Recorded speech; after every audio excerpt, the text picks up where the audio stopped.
kú déédé ìwòyí o. Orúkọ mi ni Sam Adéọ̀sùn. Ohùn àánú ló tún dé sí etí ìgbọ́ yín. Kẹ̀jẹ́ a máa rántí pé lórí ètò ohùn àánú wa yìí la ti ń ru ara wa sókè fún ìṣerere, tá a ti ń ṣera wa létí, tá a sì ti ń yànnàná ọ̀rọ̀ fúnra wa. Àmì ọ̀run ò ní dààmú rẹ lórúkọ Jésù. Àmín. Ìṣítí, ìlanilọ́yẹ̀, ìgbaniníyànjú, ìró ara ẹni sókè lórí ohùn àánú podcast ní samologo.com.ng. Ohùn àánú tẹ̀síwájú. Kí ni ohùn àánú tòní? Bá a bá dẹjú ó di dandan kárí mú, bá a bá sì ń sunkún ó di dandan kárí ràn. Bá a ṣe ń rìnrìn àjò lópòpónà ayé máa ṣọ́ra fẹ́gun ìgbàlódé. Ọlábísí jẹ́ ọmọbìnrin tó ṣe é fi yangàn, kì í ṣe tẹnu, kì í ṣe pé ó rẹwà nìkan o. Ọlábísí jẹ́ ọmọ tó mọ̀wé jà àwọn ẹgbẹ́ ẹ̀ lọ, ó nírẹ̀lẹ̀. Kódà àwọn òbí rẹ̀ fi tó mi létí pé láti primary 1 lọ́lábísí ti ń ṣepò kínní tí tó fi dé SS1. Ẹ wò ó, ààyò tíṣà ni Ọlábísí ní gbogbo sùkúù tó ti lọ. Nígbà tí ìyá Ọlábísí mú Ọlábísí wá sọ́dọ̀ mi fàdúà, lèmi gan ti mọ̀ pé àìmọye àwọn òbí ló ń finá báyìí sùúrùlé sùn tí wọ́n sì ń sùn fọnfọn. Ní January ọdún yìí ni wọ́n ṣàdédé pé àwọn òbí Ọlábísí ní sùkúù rẹ̀ pé kí wọ́n wá fún ìpàdé pàjáwìrì kan ní èyí tí ó kan Ọlábísí gbọ̀ngbọ̀n. Nígbà tí ìpàdé náà bẹ̀rẹ̀ ní pẹrẹu ní ọ́fíìsì principal lọ́jọ́ tá à ń wí yìí, àwọn òbí 6 àtọmọbìnrin 6 ló wà níbẹ̀, ní èyí tí Ọlábísí ọmọ wọn wà lára àwọn ọmọ tó wà lórí ìkúnlẹ̀. Ohun tí ìyá Ọlábísí ń wò yìí ó ń ṣe ní kàyéfì púpọ̀ pé ọmọ òun lè wà nínú àwọn ọmọ aláìgbọràn. Àṣé késekése ni wọ́n rí. Ìyá Ọlábísí rí kàsàkàsà bàbá késekése lọ́jọ́ tá à ń wí yìí.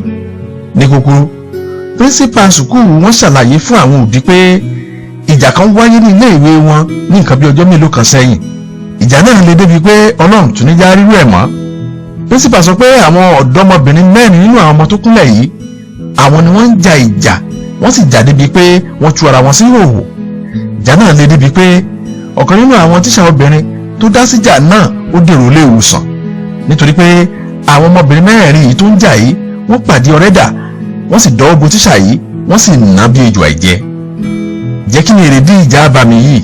Principal wípé ìwádìí tí wọ́n ṣe fi hàn pé nítorí Ọlábísí làwọn akẹ́kọ̀ọ́bìnrin 4 wọ̀nyí ṣe ń jà. Àbẹ́ ẹ̀ gbọ́, àwọn ọmọbìnrin 4 yìí géè ni wọ́n o, wọ́n sì ń jà nítorí Ọlábísí tó náà sì jẹ́ obìnrin bíi tiwọn. Jẹ́ kí ló wá fi kan tíṣà tá a fi nà bí ejò àìjẹ? Wọ́n ní ọ̀kan nínú àwọn 4 tó ń jà yìí ó rí tíṣà níbi tó ti ń kíìsì Ọlábísí ní kọ̀rọ̀ ọbì kan ní nǹkan bí ọjọ́ bíi mélòó kan sẹ́yìn ṣáájú ìjà. Gẹ́gẹ́ bí ọ̀rọ̀ tí ìyá Ọlábísí sọ fún mi, wọ́n ní Ọlábísí jẹ́ ògbónágbòǹgbò kan nínú ẹgbẹ́ akọrin nínú ìjọ wọn, òun sì ló máa ń darí àdúrà nínú ilé wọn láàárọ̀. Bàbá Ọlábísí ò gbàgbọ́ ohun tó ń fetí ara rẹ̀ gbọ́ lọ́jọ́ tá à ń wí yìí o. Ṣe ló béèrè lọ́wọ́ ara rẹ̀ ibi tí òun gan ti ṣìnà débi tí ọmọ òun yóò máa fi bá obìnrin ẹgbẹ́ ẹ̀ lò pọ̀. Ẹ má jẹ́ àgbàgbé ohun tá à ń ṣiṣẹ́ lé lórí o. Bá a bá dẹjú ó di dandan kárí mú, bá a bá sì ń sunkún ó di dandan kárí ràn. Bá a ṣe ń rìnrìn àjò lópòpónà ayé, ẹ máa ṣọ́ra fẹ́gun ìgbàlódé. Ìṣítí, ìlanilọ́yẹ̀, ìgbaniníyànjú, ìró ara ẹni sókè lórí ohùn àánú podcast ní samologo.com.ng. Ohùn àánú tẹ̀síwájú. Mo gbọ́ ọ̀rọ̀ Wálé láìpẹ́ yìí, àánú abiyamọ ṣe mí. Bàbá Wálé ti kú kí Wálé tó wọ yunifásitì. Ìyá rẹ̀ nìkan ló sì ń dá a gbé tó ń dá a fà. Ẹ wò ó, ní sùkúù Ọláwálé lọ́jọ́ kan, ọ̀rẹ́ Wálé ló pè é tó sì ń sọ fún pé iṣẹ́ kan wà o tí yóò máa mú ọ̀pọ̀lọpọ̀ owó wá fún lójoojúmọ́. Ọ̀rẹ́ Wálé yìí sọ fún pé ṣẹ́tà àwọn ìgan lòún gan ń ṣe tó ń fi ń gbéra. Láì fọ̀rọ̀gùn, wọ́n mú Wálé lọ sí kílọ̀bù wọn lálẹ́ ọjọ́ kan, wọ́n sì mú wọṣẹ́ aṣẹ́wó. Ìbéèrè tí mo kọ́kọ́ bi wọ́n léèrè ni pé ṣọ́kùnrin ṣiṣẹ́ aṣẹ́wó ni? Wọ́n sì dá mi lóhùn pé bẹ́ẹ̀ ni o. Wálé wá di kọ́sítọ́mà àwọn bàbá olówó tí wọn kì í bóbìnrin sùn mọ́ àfọkùnrin ẹgbẹ́ wọn. Ọjọ́ Valentine tó kọjá yìí gan ni wọ́n tún fọ ikú Wálé fún ìyá rẹ̀. Ikú Wálé ò sì ṣẹ̀yìn àìsàn kan tó kó nípa ìbálòpọ̀ akọ àti akọ. Gbogbo làálàá ìyá ọmọkùnrin yìí ó wá já sí pàbó, ó já sí asán, òfùn àti àdánù. Mo gbàdúrà wàhálà rẹ̀ ò ní já sásán lórúkọ Jésù. Ọkùnrin kan bẹ tí wọ́n sọ̀rọ̀ rẹ̀ fún mi. Mr. Dúrósinmi òun wọ́n porúkọ ọkùnrin yìí. lórí tébù ní ọ́fíìsì Mr. Dúrósinmi ló fi fọ́tò Yéjídé ọmọ rẹ̀ sí. Yéjídé yìí jẹ́ ọmọ tó ń fi ń yangàn púpọ̀ nítorí pé ọmọ náà wà ní yunifásitì tó sì ń kọ́ ẹ̀kọ́ láti gboyè ìmọ̀ ìjìnlẹ̀ nínú ẹ̀rọ. ọ̀rẹ́ Mr. Dúrósinmi ló wá sọ́fíìsì rẹ̀ lọ́jọ́ kan, òun ló rí fọ́tò Yéjídé lórí tábìlì. ó sì sọ fún Mr. Dúrósinmi pé òun mọ ọmọ náà ní kílọ̀bù kan tó máa ń jẹ́ ẹ sí ní ìlú Ìkẹjà lẹ́kọ̀ọ́. ó sì wí pé ọmọbìnrin táwọn wò nínú fọ́tò yìí stripper lọ́mọ tó sì gbóná gan. ẹ wò ó, Mr. Dúrósinmi ó ṣèwádìí o, ó sì fojú ara rẹ̀ rọ́mọ rẹ̀ tó ń jó níhòòhò gidigidi láàrin ọ̀gọ̀ọ̀rọ̀ àwọn ọkùnrin. ẹ wò ó, ìrántí Mr. Dúrósinmi rí yìí òun ló sọ dẹni tó ní stroke. ìwọ olùgbọ́ ètò yìí, àwọn òbí mélòó ló ṣàbẹ̀wò òjijì sọ́mọ wọn nílé ìwé? ẹ wò ó, ìkeke 16 ló wà lójú. àwọn òbí mélòó ló mọ̀gbà tí keke kan bá yẹ̀ nínú rẹ̀?